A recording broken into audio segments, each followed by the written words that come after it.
¿Ya Ahora sí, silenció? Ahora sí. vamos, vamos a silenciar un ratito nuestros,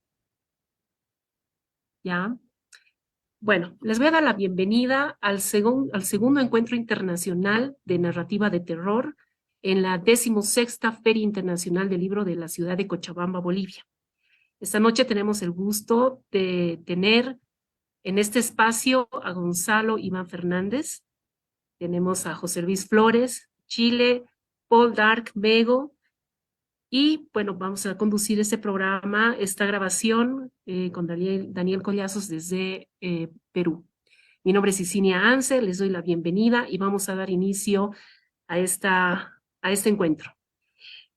Como ya habíamos hablado con Daniel, vamos a hacer una pregunta bastante generalizada, ¿no? ¿Qué es lo que nos aterra en Latinoamérica?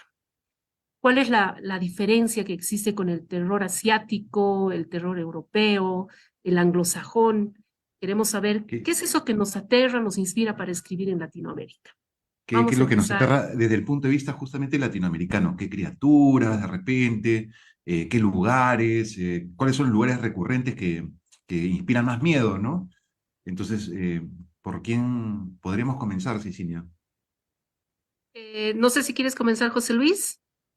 Empecemos. Voy a ir hilando y se me van a quedar cosas al tintero, pero después podemos ir hablando. Yo creo lo principal que nos diferencia, ¿cierto?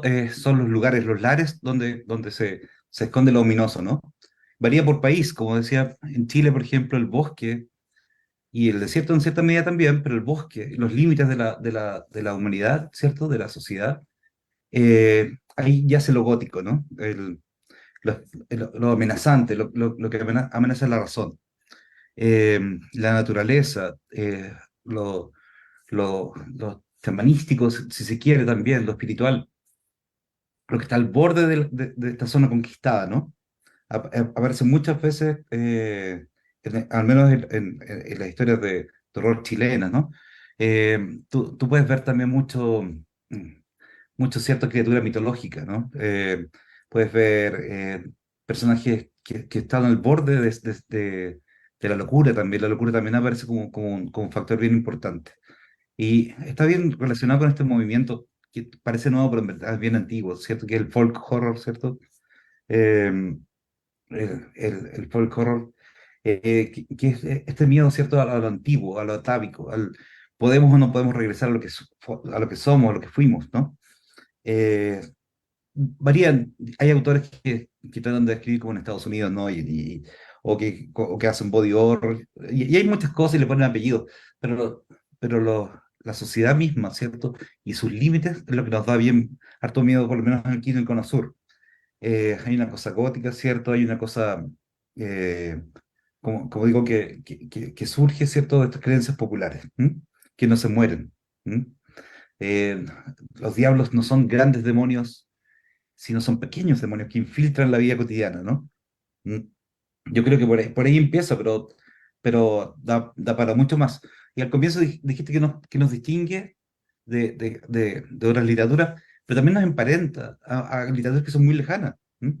Hace muy poquito estaba conversando con un amigo tailandés, ¿m? En inglés, que encontraba que todo lo que hacen los tailandeses, todo lo que hacen los tailandeses cuando hacen terror, es folk horror. ¿M? Todo, no tienen de otra, ¿no? Porque todos son los mitos son y claro, ellos tienen el pequeño, no sé, por el pequeño espíritu de este lugar, nosotros tenemos las animitas, ¿no? Estos lugares para recordar a los muertos. En fin, creo que por ahí comenzamos algo.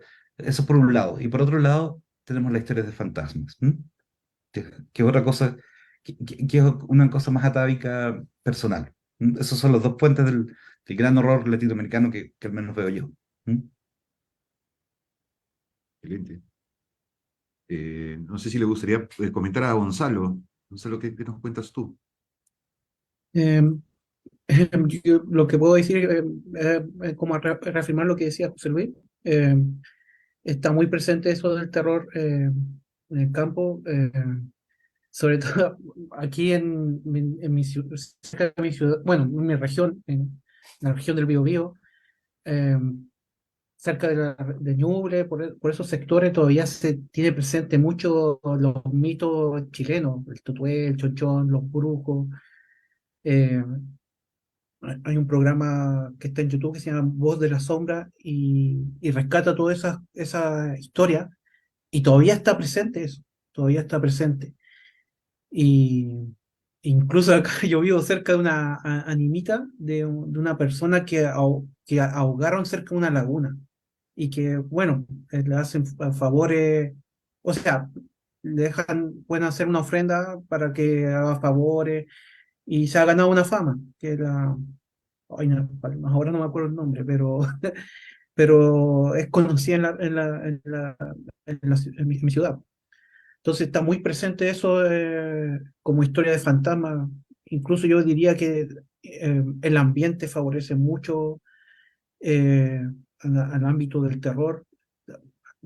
Sigo refiriéndome a mi ciudad, que No, está bien, está bien. aquí encontráis muchos lugares abandonados, muchos lugares de- olvidados por, digamos, sitio iriazo y que no sabéis que te puede salir eh, por la noche, algún perro callejero o algún vagabundo que está con un perro callejero. Entonces, está muy presente ese tipo de terror en el ambiente, algo que como que no quiere morir, algo que muy del campo, pero que está en la ciudad igual.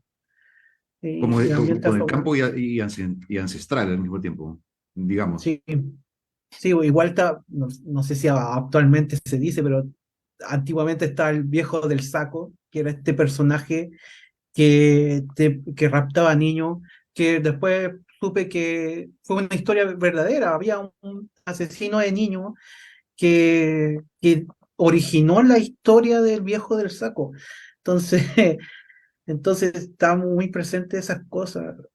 Y bueno, también el tema de las dictaduras, es algo bastante terrorífico y más que algunos han tratado de eh, sacarle como un aspecto de terror en eso. Alguna vez escuché que, bueno, no se escribía mucho terror porque ya habíamos vivido el tema del terror con temas de las dictaduras y me imagino que bueno, casi toda Latinoamérica tuvimos con ese terror y, y, y por eso creo que está muy presente en ese sentido en el ambiente. Me hace Lo bastante, vivimos, lo consumimos. me hace bastante recuerdo el viejo del saco, a un personaje que también lo compartimos, creo, en el Perú, que es el Caricari. No sé si le dicen con ese nombre, Daniel. Podemos aprovechar de preguntarle a Paul Dark. Aquí le decimos el Caricari o el Cariciri, ¿no? Que es un El Cariciri. personaje exacto que va chupando la médula a los borrachitos incautos que encuentra en su camino. Si nos puedes comentar algo, Paul Dark. Bueno, ante todo, pues muchas gracias por la invitación. Qué genial reunirme con ustedes, pues amigos, ¿no? Que conozco en persona, algunos solo de forma virtual, pero grandes escritores todos. Y también pues agradecer por la invitación a la Feria del Libro de Cochabamba, ¿no? Y a esta etapa de los susurrantes. A ver, por el tema del Caricari, no, la verdad es que no manejo muy bien. Aquí actualmente estoy residiendo en la selva de Perú y hay muchas leyendas, debo admitir, hay bastante folclore. No tenemos, curiosamente, no tenemos el hombre del saco por acá, ¿no? Tenemos otro tipo de seres. Pero remitiéndome a la pregunta, ¿no? Si se puede escribir terror en Latinoamérica o si podemos asustar a la gente, la verdad es que eso yo lo encuentro un poco difícil, ¿sabes?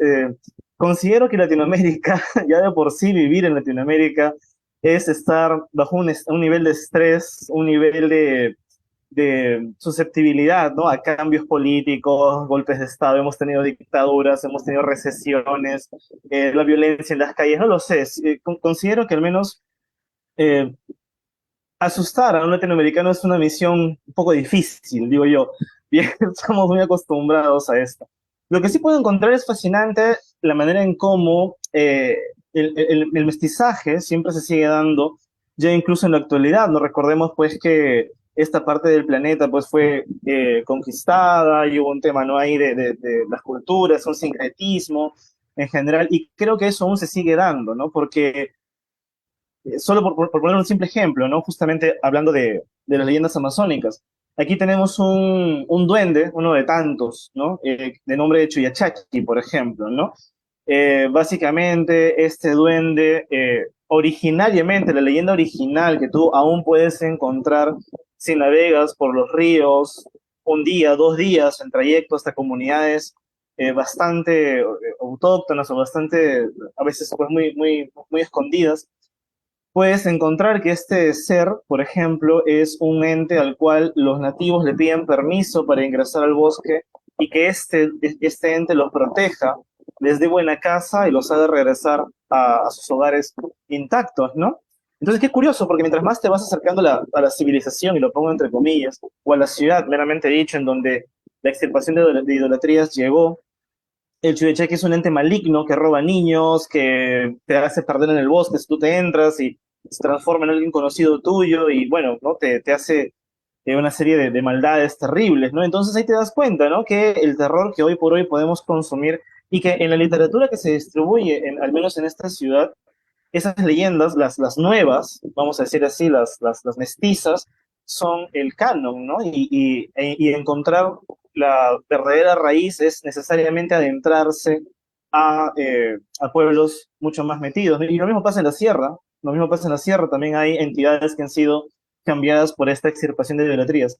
Entonces creo yo al final que Latinoamérica es eso, ¿no? Es un, como diría Arguedas, como decía Arguedas, son todas las sangres, ¿no? Es decir, que solo hablamos de regionalismo o solo hablamos de tribus, o solo hablamos de entes. Pues no, también tenemos mucha influencia, sobre todo mucha influencia de la literatura anglosajona, ¿no? Lo que dice Estados Unidos prácticamente es ley, ¿no? Casi incluso hasta en el estilo narrativo, hasta en la construcción narrativa también, ¿no? Eh, lo adoptamos, lo modificamos, lo adaptamos, le ponemos nuestra sazón criolla y lo publicamos, ¿no? Creo que por ahí va el tema de esta peculiar forma de escribir terror, ¿no? Me recuerda mucho a lo que hace Japón con el cyberpunk, ¿no? Es decir, el cyberpunk es netamente americano, gringo, pero Japón de pronto lo coge y hoy por hoy no podemos concebir un cyberpunk sin elementos asiáticos, ¿no? Se ve muy extraño, ¿no? Es como que Gibson, ¿quién es él, no? O sea, muéstrame a gente más actual, ¿no?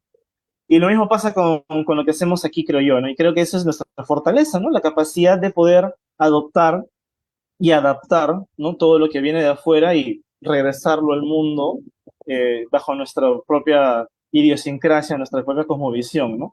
Y valga en verdad, hoy por hoy yo puedo hablar de autores que sí son de exportación, ¿no? Algunos de los presentes aquí definitivamente tienen material de exportación y eso es algo que me enorgullece mucho. Fantástico.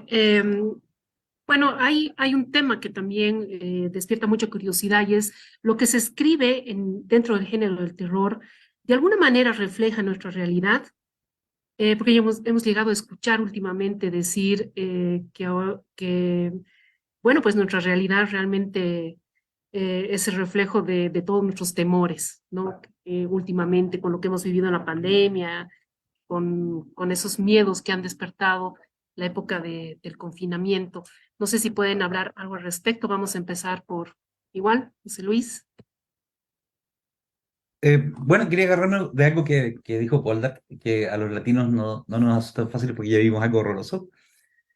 En parte es verdad, pero también vemos como lo ominoso, ¿no? Lo terrible, filtra otros géneros que no son necesariamente el terror y el horror, ¿no? Como conversábamos al principio, algunas partes de Rulfo, ¿cierto? Del Llano en Llamas o de, ¿cómo se llama? Sí, el Llano en Llamas es donde más lo encuentro, que son realmente terroríficas y a pesar de que no habitan el género del horror, ¿cierto? Y también lo encontramos en José Donoso acá en Chile, que es un escritor canon, ¿no? No es un escritor de lo horroroso, pero sí aparecen movimientos sociales en Chile, aparece todo eso y además aparecen los monstruos, aparece el Imbunche, que es un ser contrahecho, ¿no? de la mitología chilota chilena. Eh, y vemos que esos horrores y esas terribleces, como lo dijo alguien por ahí alguna vez, nos infiltran en todos los géneros literarios, ¿m? En todo, no solamente en el horror. pero sí, nosotros vamos, como escritores, siempre vamos anunciando algunas cosillas. No, no con querer, no somos magos o brujos, no con querer quizás, ¿no? Siempre se ha puesto el poeta como una especie de mago secundario, ¿no? No, no somos quien portamos la verdad. Pero, pero decirte una cosa, nosotros leemos el aire. Tengo una novela que se llama Las Bestias, que la escribí, yo me acuerdo que la escribí después del terremoto de Chile del 2010. Y me dio miedo cómo se portó la gente en Chile después del terremoto. Y después vino, muchos años después, vino el estallido social y vino la pandemia, hicieron las cosas que puse ahí. No es que yo lo haya adivinado, no tengo dones proféticos ni ninguna cosa, ¿no? Y no hay nada especial en mí. Lo que quiero decir es que el hambre que yo tenía en esa época y los miedos que tenía en esa época venían transmitiéndose por la prensa, por, por boca en boca, aunque no lo dijéramos con esas mismas palabras. ¿Mm? Los escritores de horror en cualquier género somos tomadores de pulso. ¿Mm? Somos tomadores de pulso de la vida. ¿Mm? Y ahí es cuando la literatura se vuelve de verdad, en verdad, porque cuando una obra literaria, sea de terror, sea de lo que sea, ¿m? ¿Cierto? Logra conectarse con la vida, es que se vuelve real, se vuelve agarra peso, por decirlo de alguna manera. ¿M? Y, y creo que por eso en Latinoamérica se está haciendo buen terror. Y con altura literaria. En Argentina la Mariana Enrique es increíble. Eh, te narra la historia de un barrio a través de un par de ejemplos y en un par de frases te crea un tinglado de terror, pero con calidad literaria. ¿M? Porque escucha, porque ve la vida real. ¿M? Eso. Sí, muy bien. Gonzalo.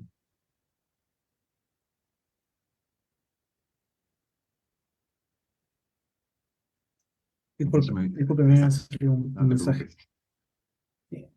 Em, um, disculpe, ¿me pueden repetir la pregunta, por favor? Que me quedé medio, No te preocupes, Gonzalo. Gonzalo, sí, lo que queremos saber es si crees que ahora el género de terror va reflejando la realidad en la que vivimos. mm, yo, sí, yo diría que sí. Voy a regresar a mi libro porque también predijo de alguna forma, oh, disculpe, mi libro que también predijo el estallido social. Bueno, alguien me dijo que lo predijo, porque hay unos capítulos de unos cuentos que hablan sobre cómo la gente se empieza a volver loca y empieza con el tema de las protestas y cómo eso en el fondo explota. Y yo lo escribí durante las protestas de las universitarias que se estaban dando en mi país, que fueron en el 2000, sí, 2011. Sí, 2011, sí, ahí tuve tiempo de escribir el Dentro libro. del pingüino. Sí, no, fue de universitario, cuando se unieron los secundarios y los universitarios, pero ahí fue, estaba, donde se habían tomado mi universidad y todo, y yo me inspiré en eso, en ese momento, en eso, y empecé como a extrapolar, ay, ¿por qué no? De repente se empieza a volver todo desquiciado y explota y de alguna forma después pasó el estallido social, que fue como casi lo mismo, todo lo que se vivió atrás, con Chile, con tantas cosas, que al final estalló, pues, literalmente. Eh, de alguna forma, mm, está todo metido en el ambiente y que nos ayuda a trabajar bien como, no sé, no como predecir algo, pero sí como que llegamos a una conclusión a algo que puede ocurrir. Ahora pienso en un fanzine que había escrito hace justo para el estallido, inspirado y se alzaba la derecha chilena y ahora Parece que se está haciendo realidad, pero yo no quiero pensar que se está haciendo realidad, pero es algo que se estaba dando, incluso internacionalmente ya es algo que se respira y que se asimila. Eh, eh, al menos, al menos eso eh, lo reflejo y trato de exagerar, o la mayoría tratamos de exagerarlo, pero y se puede cumplir como predicción. Eso puedo decir al respecto. Bien, Paul gracias Dart. esto. Gracias, Gonzalo. Bueno, evidentemente la literatura responde a la historia y la historia también modifica la literatura. No recuerdo que en el 2020, a finales de 2020, tuve la oportunidad de participar en una antología con Armando Rosselló, Cristina Mars, Connie, también creo que estaba José Luis, creo, Confinamiento, ¿no? Estoy mal, claro, ¿no? Y Confinamiento era la respuesta, ¿no? Por parte de Chile, vamos a decir así, porque es una antología organizada en el sur, a, a lo que estaba ocurriendo, ¿no? Y si bien eran historias que utilizaban el confinamiento como una suerte de metáfora y no necesariamente hablaban de la pandemia, era la forma en cómo, ¿no? Este país respondía a lo que era este sentimiento, ¿no? A lo que era esta forma de aislarse, tanto física e incluso psicológicamente, ¿no? Aquí en Perú, por ejemplo, recuerdo historias de cuarentena, si mi memoria no me falla, una compilación bastante grande orquestada por Ricardo González Vigil, ¿no? Que reúne cuentos que sí específicamente se centran en la pandemia, en su mayoría realistas, uno por ahí que tiene algún toque fantástico, ¿no? Porque no vamos no podemos sacar eso de nosotros, pero en sí, ¿no? Hubieron varias iniciativas que siempre intentaban responder a ello, ¿no? ¿Y por qué? Bueno, porque básicamente es eso, ¿no? Lo que pasa en la realidad influye directamente en el arte y el arte también logra influir en la realidad, ¿no? Si mi memoria no me falla, voy a pronunciar esto mal, creo que era Goethe, no recuerdo, no sé cómo pronunciarlo bien, con las desavenencias de joven Werther, ¿no? Como este libro, bien tan deprimente, tan terriblemente trágico, influyó en su momento en los jóvenes, ¿no? Causando una ola de suicidios. Te das cuenta que no solo desde la realidad modifica el arte, sino también el arte puede también presionar a la realidad, ¿no? Entonces, fue interesante, ¿no? Como desde confinamiento, desde historias en cuarentena y otras entregas más, también algunos libros que leí en México, otras cosas más aquí en Perú, era pues el tema de cómo estamos viendo nosotros la pandemia, ¿no? Que es el último suceso global más cercano que podemos tener. Y cómo vemos también desde nuestra idiosincrasia y de nuestra forma de narrar, ¿no? También eso es muy importante, desde nuestra forma de narrar, cómo queremos enfrentar esto, ¿no? Bien historias muy deprimentes, sinceramente, y también otras muy optimistas, y bueno, cada autor ya selecciona cómo desea enfrentar esta situación. Pero esto es lo que se va a dar, ¿no? Esto es lo que se va a dar. Mañana más tarde tal vez salga un libro de cuentos sobre cómo nuestro país, hablando de Perú, en menos de 10 años ha tenido tantos presidentes, por ejemplo, cosas por el estilo. Y también, ¿no? Puede ser una forma de reflejar esta realidad, ¿no? O si ocurriese algún evento, pues inexplicable, ¿no? Lo mismo, ¿no? La literatura va a responder. Y eso es lo interesante, ¿no? Al decir que la literatura responde, me refiero al arte en general, ¿no? Porque también, hablando un poco de la pandemia, el cine respondió, ¿no? Con cortometrajes, con películas que se hicieron así, bueno, vamos, en dos, tres patadas, ¿no?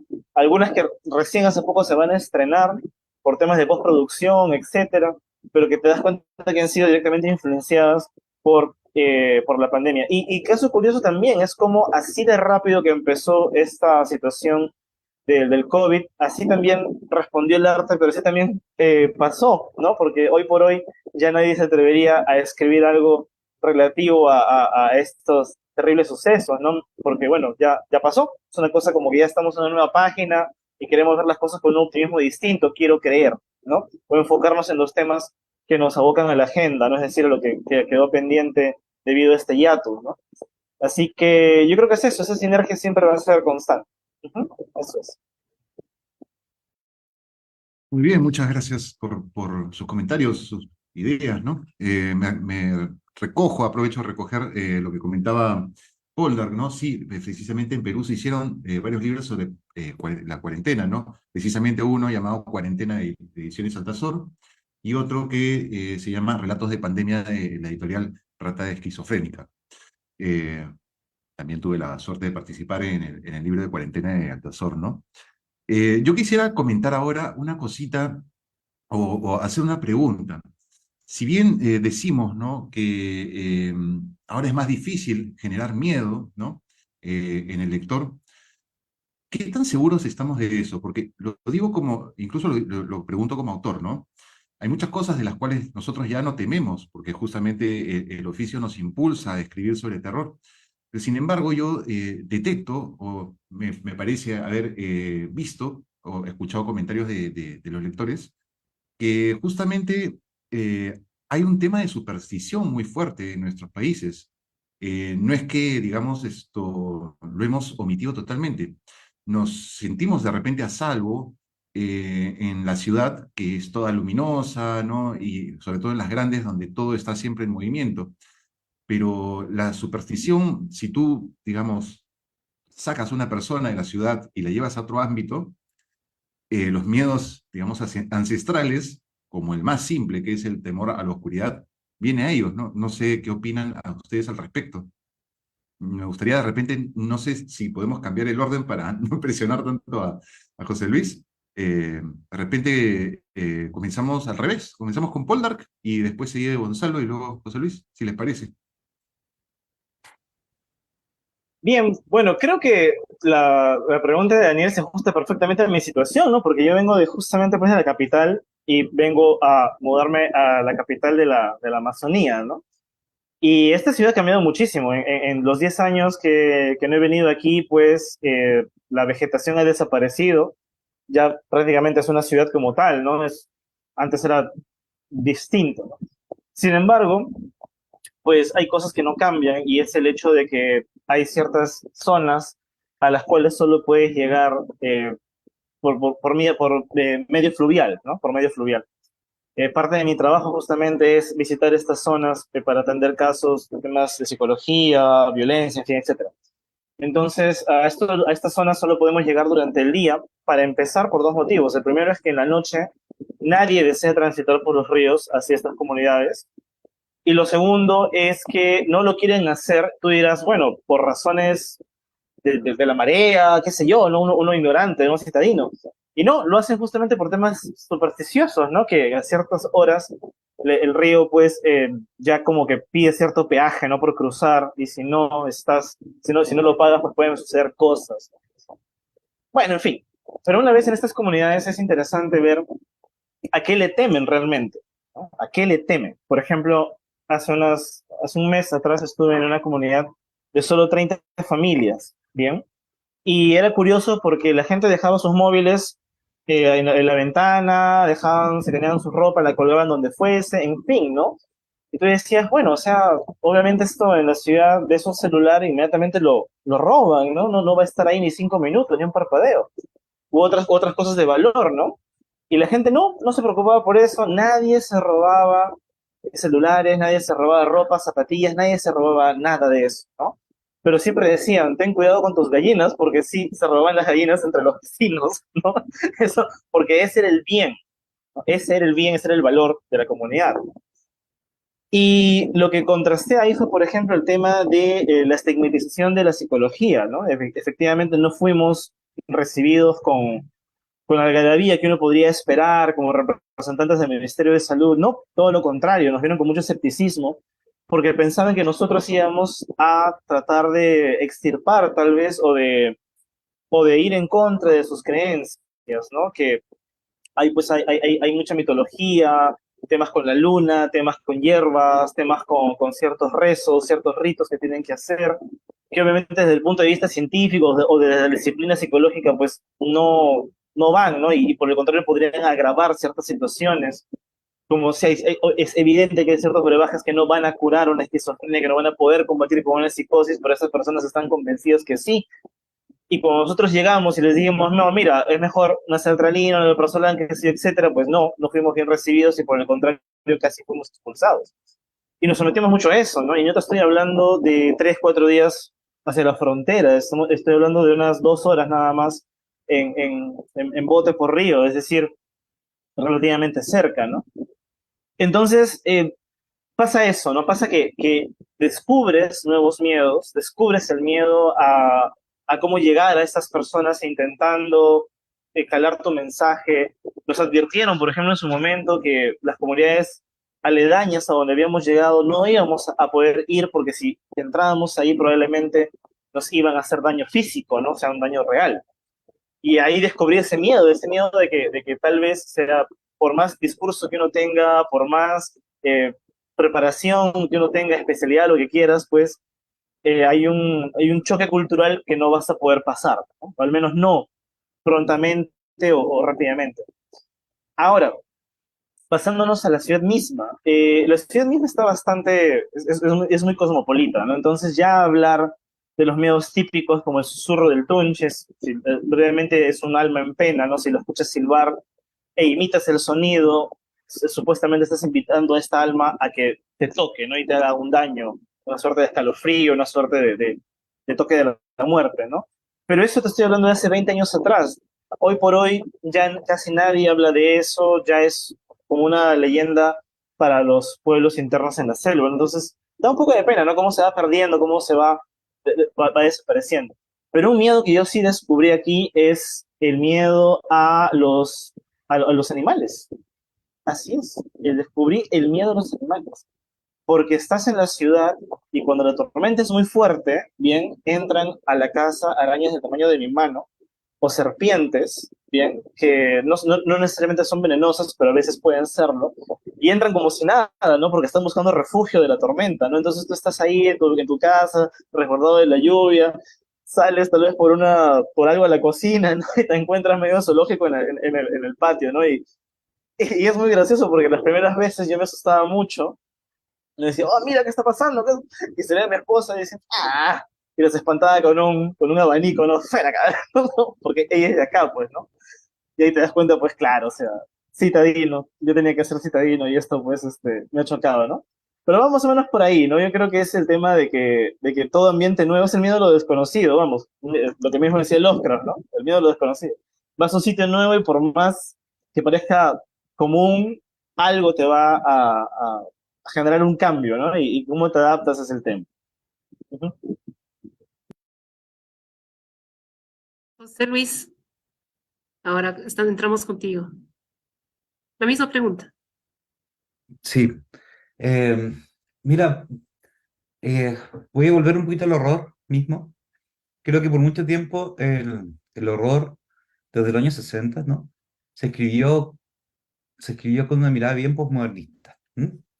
Eh, Tenía que ser extremo, tenía que ser un poquito una sátira y un poquito, un poquito sátira y un poquito ridículamente violento, ¿no? Tú pinchabas a una persona y salía un montón de sangre. Todavía hay autores que viven y lo hacen bien. La posmodernidad es una cosa ¿cómo se llama? Que muchos autores han abrazado. Tengo un amigo que acaba de sacar un libro que en verdad es como una estatua. La estatua de en Baquedano, que post estallido social tuvieron que sacar la estatua de ahí, etcétera. Y esa y fue ley la posmodernidad mucho rato literario, pero no es la tradición de nuestros países. ¿M? No es de donde vienen nuestros miedos son más primal, son primarios, están amarrados con cadenas a nuestras almas. ¿M? Y cuando aceptamos eso, podemos escribir cosas de terror.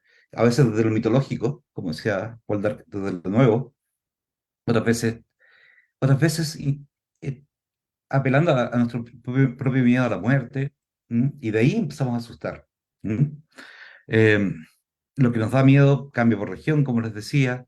Eh, yo no quería contar tantas anécdotas, pero la anécdota de Poldark me recordó también una que estaba escribiendo un libro sobre ballenas. Me pagaron, me embarqué, estuve 15 días y tenía que también entrevistar comunidades, ¿no? Y esto fue una comunidad en el sur de Chile, en las Islas Huaytecas, que son las islas después de las islas. Así, son muy pequeñitas, muy aisladas.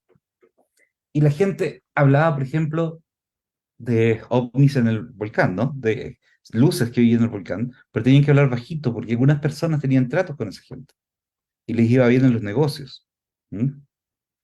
Y, y tenían miedo porque habían fuerzas ocultas peleando, y parecía un chiste, ¿no? Pero después pude ver que habían quemado la casa de un vecino por lo mismo, ¿no? Eh, y se había puesto violento, y esos son miedos reales. ¿M?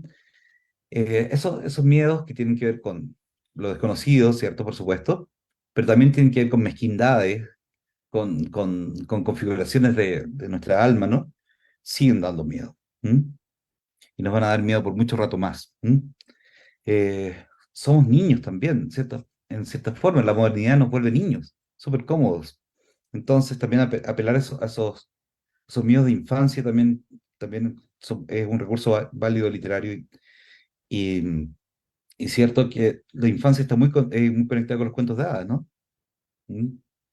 El cuento de hadas no ha pasado de moda, el cuento de hadas va cambiando, ¿no? Lo que hicieron los hermanos Grimm fue adaptar cuentos de hadas que ya estaban en el Zeitgeist de su tiempo, ¿no? Estaban en el ser germano, ¿no? En el ser alemán que iba más allá de Alemania. ¿Mm? El ser prusiano, ¿cierto? Ellos agarraron ese ritmo de cuentos, incluso de cuentos que son, ¿verdad?, de origen germano, franco, ¿no? Pero le dieron un nuevo matiz. Yo creo que, yo creo que somos niños, y cuando escribimos de miedo y queremos provocar miedo, tenemos que ser niños de nuevo. Tenemos que estar expuestos a esos mitos, tenemos que estar expuestos a la mitología. Eh, a mí me pasa con las ciudades. Las ciudades tienen sus cuentos, tienen sus borrachos, tienen sus leyendas, tienen estas ciudades que fueron colonia, no tan importante como Perú, ¿no? Que fue un virreinato, México también. Chile fue una capitanía rasca, o sea, como decimos, una capitanía al final del mundo, o sea, nada, nada. Pero eso, ser nada, también nos dio sombras bien profundas. Y como digo, cuando atacamos esas sombras con inocencia, podemos contar historias que realmente son terroríficas. ¿Mm?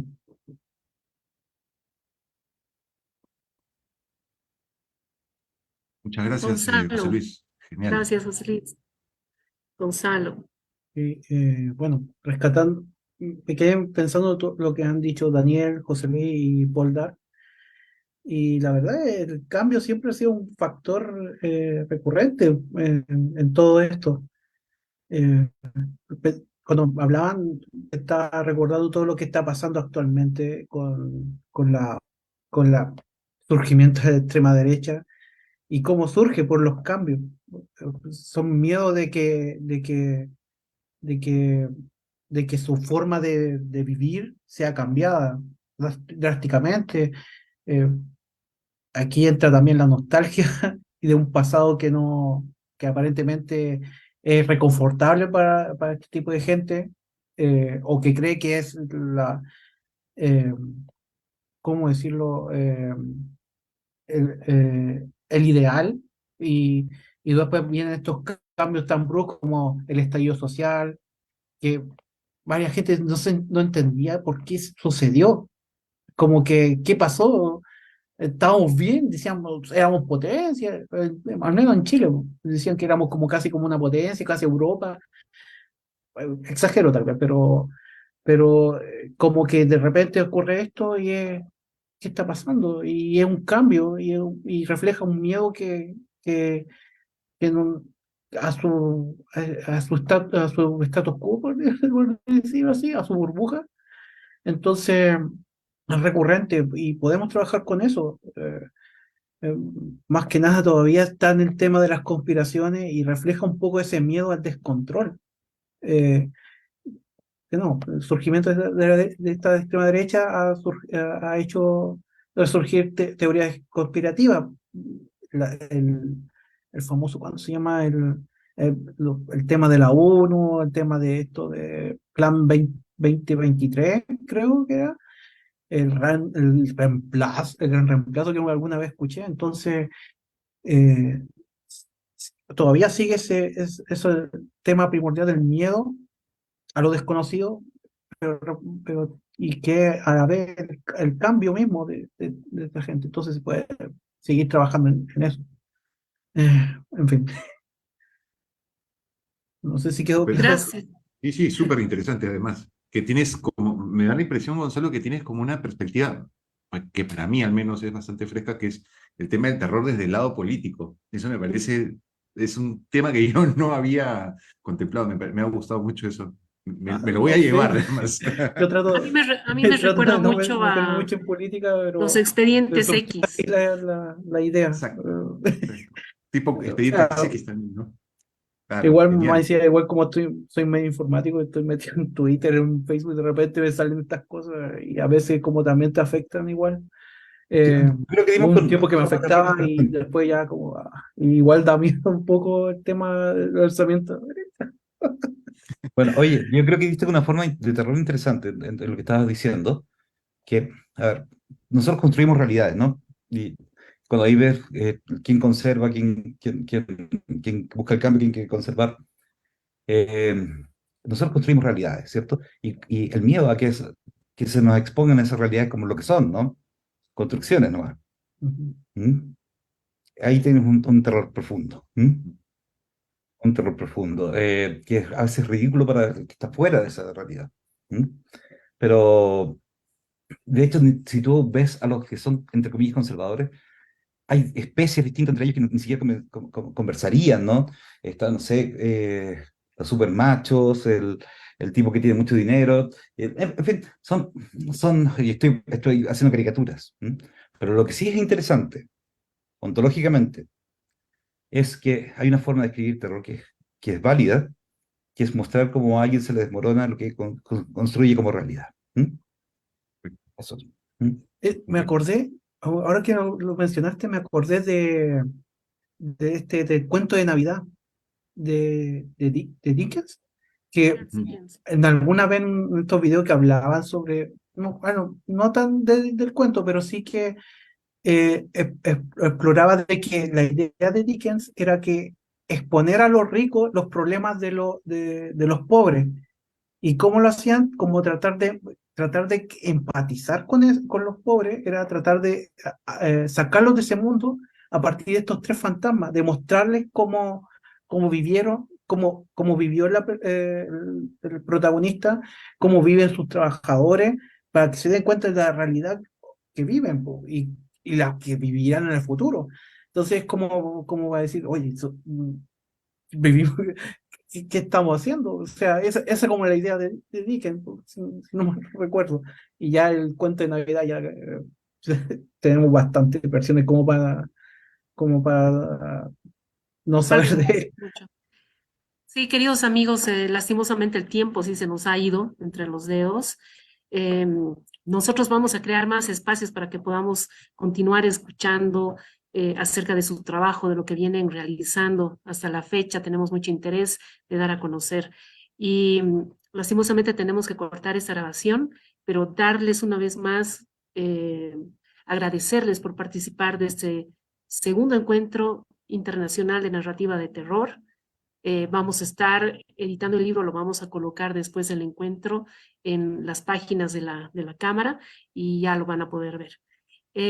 Agradecerte, Gonzalo, agradecerte, Paul Dark, agradecerte, José Luis, mil gracias por su compañía. Darles una noticia también que eh, vamos a tener como resultado de este encuentro la publicación de una antología con todos los invitados que están participando en este encuentro, así que la publicación va a ser en físico, les vamos a hacer llegar a 2 ejemplares también, ya vamos a ir coordinando eso más adelante. Les mando un abrazo muy enorme y vamos a estar en contacto. ¿Verdad, Daniel? Por supuesto. Ahí tenemos muchas cosas que conversar con estos tres maravillosos escritores. Gracias. Bueno, entonces le Muchas vamos gracias a por la pedir invitación. Muchas gracias, de verdad, muy honrado de estar. Y un saludo a la gente que nos vea y de verdad, muy agradecido. Y lo mismo Gracias, José digo, Luis. yo mismo digo también, muy agradecido, gracias por la oportunidad, por compartir y compartir tantas ideas, aprendí bastante. Gracias, Gonzalo. Igualmente, muchísimas gracias por la invitación. Los veo a ustedes muy abrigados y aquí hace mucho calor, así que